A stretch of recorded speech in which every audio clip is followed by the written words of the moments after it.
આગામી લોકસભાની ચૂંટણીમાં કોણ જીતશે કોણ હારશે તે માટે તમામ પક્ષોએ પોતાની રીતે તૈયારીઓ શરૂ કરી દીધી છે, પરંતુ દ્વારકાના યુવાને મોદી સરકાર ફરીથી ચૂંટાઈ આવે અને નરેન્દ્ર મોદી વડાપ્રધાન બને તેવી પ્રાર્થના ભગવાન દ્વારકાધીશને કરી છે અને દ્વારકાથી દિલ્હી સુધી પગપાળા યાત્રા શરૂ કરી છે. અંદાજે 45 દિવસ સુધી આ યાત્રા પૂર્ણ કરીને નરેન્દ્ર મોદીને દિલ્હીમાં મળશે તેવી નેમ સાથે દ્વારકાથી આ યુવાન નીકળી ગયો છે. દ્વારકા નગરીના નજીકના રણજીતપુર ગામનો ખેડૂત યુવાન પરબતભાઈ માડમ નરેન્દ્ર મોદીની કાર્યશૈલીથી ખૂબ જ પ્રભાવિત છે અને નરેન્દ્ર મોદી ત્રીજી વખત વડાપ્રધાન બને તેવી આશા સાથે દ્વારકાધીશના દર્શન કરી દ્વારકાથી દિલ્હી અંદાજે 1450 કિલોમીટરની યાત્રા કરશે અને દિલ્હીમાં જઈ નરેન્દ્ર મોદીને મળીને આ યાત્રા પૂર્ણ કરશે. જય દ્વારકાધીશ. મારું નામ માડમ પર્વત છે. હું રણજીતપુર દ્વારકા ગામનો રહેવાસી છું. નરેન્દ્રભાઈ મોદી સાહેબ આપણા દેશના ત્રીજી વખત વડાપ્રધાન બને તે માટે મારી એક એવી ઈચ્છા હતી કે હું ભગવાન શ્રી કૃષ્ણના આશીર્વાદ લઈ અને દ્વારકાથી પગપાળા દિલ્હી જાઉં અને ભગવાન શ્રી કૃષ્ણના આશીર્વાદ આપું અને તે ત્રીજી વખત દેશના વડાપ્રધાન બને. આપણે છે ને ભગવાન પ્રત્યે બધાની શ્રદ્ધા હોય છે કે આપણે ભગવાનને મળીએ.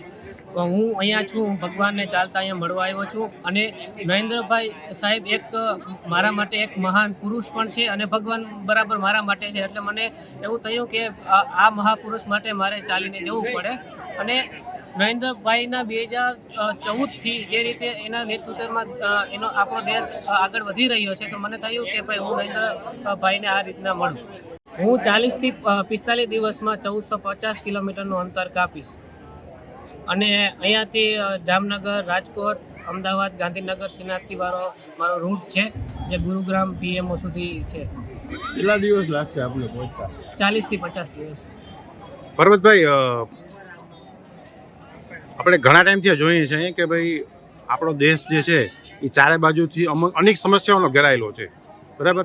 અને આ સમસ્યાઓ જોતા તમને એવું કેમ લાગ્યું કે ભાઈ નરેન્દ્રભાઈ મોદી જ યોગ્ય છે?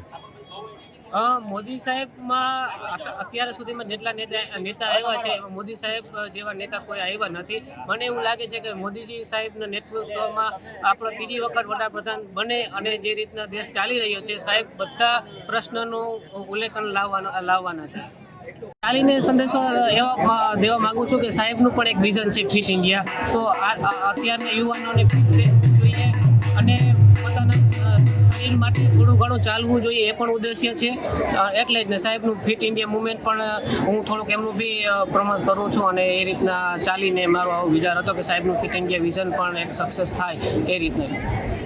પરબતભાઈ આ પહેલા પણ દ્વારકાથી મુંબઈ ચાલીને ફિલ્મ અભિનેતા અક્ષય કુમારને મળવા ગયા હતા. ત્યારે ફિલ્મ અભિનેતા અક્ષય કુમારે પરબતભાઈને મળીને ખૂબ જ ખુશી વ્યક્ત કરી હતી અને અભિનેતા અક્ષય કુમારે પરબતભાઈ સાથેની વાતચીતનો વિડીયો પણ પોતાના સોશિયલ મીડિયા પર શેર કર્યો હતો. દ્વારકાથી રજનીકાંત જોશીનો અહેવાલ, ગુજરાત.